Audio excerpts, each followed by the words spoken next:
Bom dia a todos. Eu cumprimento na pessoa do deputado federal Raul Jungmann, os parlamentares federais e estaduais aqui presentes também, senhoras e senhores delegados de polícia, senhoras e senhores oficiais, representantes da sociedade civil aqui presentes.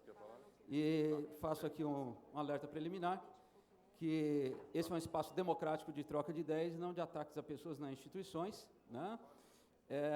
E por conta disso, nós vamos ser aqui extremamente francos e críticos, bastante objetivos, mas sem a intenção de ofender quem quer que seja, até porque delegado de polícia há 25 anos, sempre tive os policiais militares como parceiros do meu trabalho.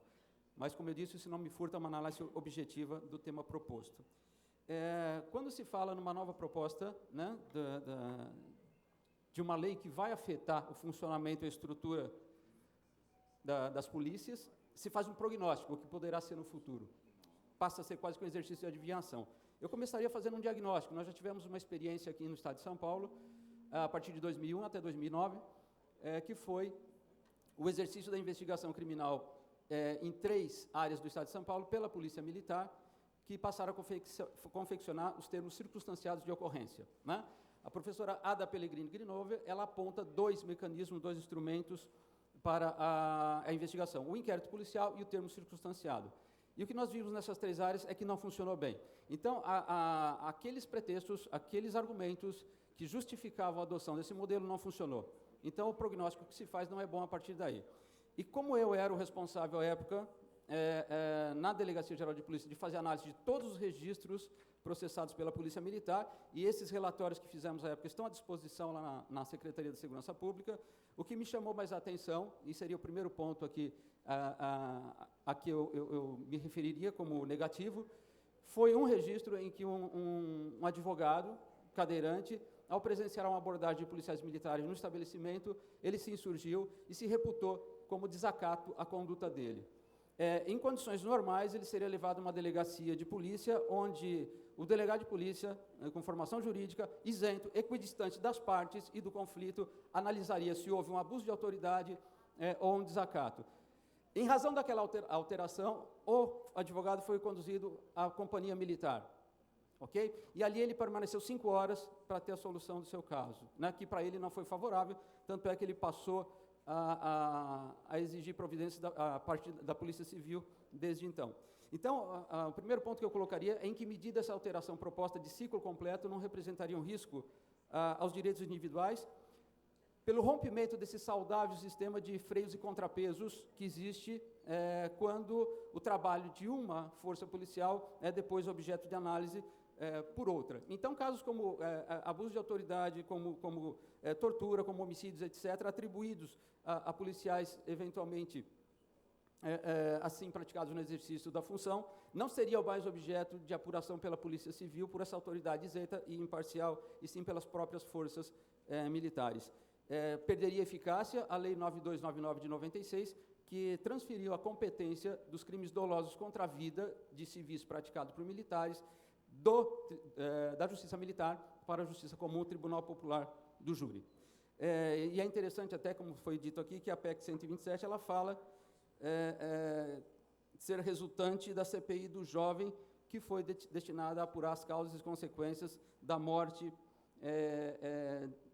de jovens negros e pobres no Brasil. Outra coisa negativa que nós observamos é que essa atribuição de investigação parcial à Polícia Militar esvaziava o atendimento das delegacias de defesa da mulher, o atendimento a uma minoria, nos casos de violência doméstica, porque essa ocorrência era elaborada assim, com muito mais rapidez no capô da própria viatura e a parte dispensada e se sentia desamparada. Então, foi um enfraquecimento aí na tutela do interesse das mulheres. Eu vejo, como parte da argumentação de todos esses aspectos, que se busca subsídio de modelos alienígenas, estrangeiros. Montesquieu já dizia, né, as leis devem ser ajustadas de tal forma à realidade sociocultural de um povo, que é muita coincidência se elas se ajustarem a outra. Então, eu não vou invocar aqui, por exemplo, o modelo de polícia inglês, onde o policial anda desarmado para ser aplicado aqui em São Paulo. Seria o suicídio dos policiais. E também não vou fechar cadeias como na Holanda se faz. Então, cada país tem as suas necessidades e as expectativas da sua comunidade. A gente vai observar, quando se fala de modelo europeu, que todas as gendarmerias, que são as polícias militares, elas têm estrutura nacional, são polícias federais. E um movimento que tem crescido entre elas é pela desmilitarização, que não é diferente no Brasil, em que a sociedade civil quer isso e 77% dos policiais militares entrevistados também querem, e que nós, policiais civis, também queremos. Então, eu não sei onde reside o ponto de resistência.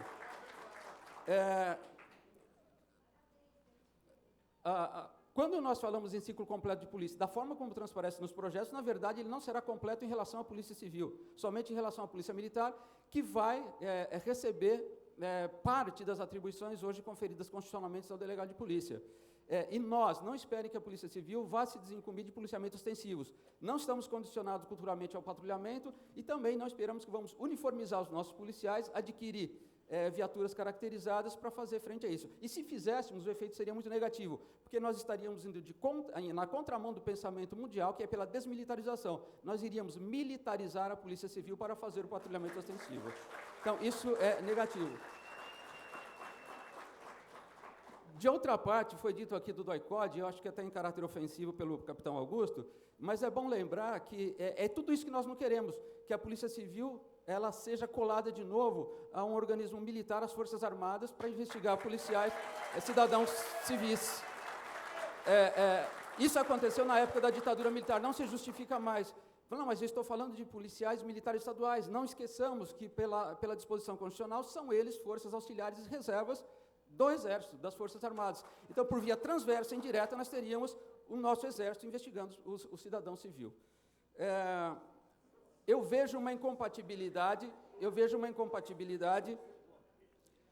entre aquela garantia de inamovibilidade, de independência funcional, que os delegados de polícia têm conquistado em vários estados, em São Paulo, aqui em sede constitucional, e que é vital para se exercer a investigação criminal em relação ao cidadão. Isso garante a imparcialidade e a isenção dele, isento de pressões. Em 25 anos de polícia, como delegado, eu nunca fui pressionado, solicitado, e muito menos exigido, para indiciar, não indiciar, prender ou não prender. Isso é independência funcional, guiado apenas pela livre convicção nos atos de polícia judiciária. O delegado de polícia, aquele que investiga, ele só se curva à legalidade constitucional, processual, penal e penal. Ele não obedece a nenhum superior hierárquico nesse momento. Então, eu não sei como conciliar essa independência funcional com uma estrutura rígida, extremamente verticalizada, como é a militar. Eu vejo uma incompatibilidade em relação a isso.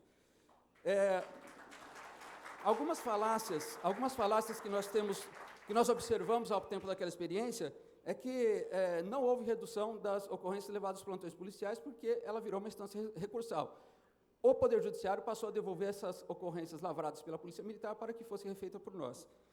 Não houve o tempo diminuído, eu acompanhei, essa avaliação foi feita, e havia ocorrências que demoravam 3, 4, 5 horas, uma simples ocorrência, com erros de tipificação e de atendimento, e as partes insatisfeitas. Dada a escassez de tempo, eu diria que aspectos da forma como apresentadas, né, elas não atendem aos reclamos da sociedade.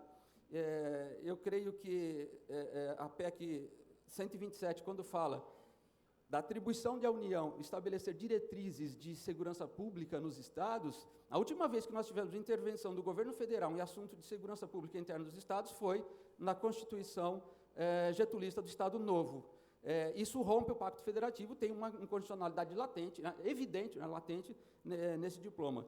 Da forma como posta, essas alterações, ela institui um ciclo completo de polícia, com um resultado prático, que é a extensão de atribuições para a Polícia Militar e não para a Polícia Civil. E se a Polícia Civil incorporar, né, a nova atribuição de polícia extensiva, ela estará militarizada também. Porque ser militar não é ter apenas a legislação militar regente dos seus servidores, é também o tipo de armamento que se emprega, a uniformização, as táticas que se operam. Isso, como eu disse, nas corporações europeias que adotam o modelo militarizado, eles estão querendo se despedir disso.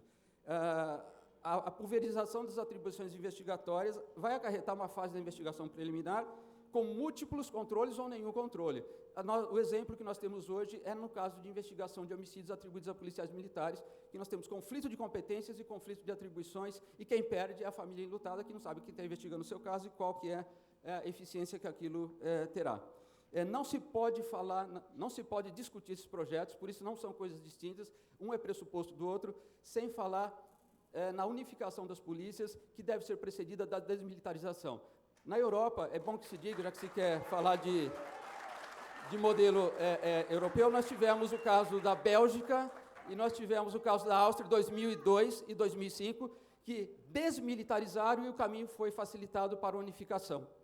Não há como se fazer uma coisa sem outra. E aí sim, nós recebemos policiais militares, óbvio, como integrantes aqui do ciclo completo de polícia, uma polícia civil unificada, com economia de custos, maior eficiência na informação e na investigação. O oposto será impossível.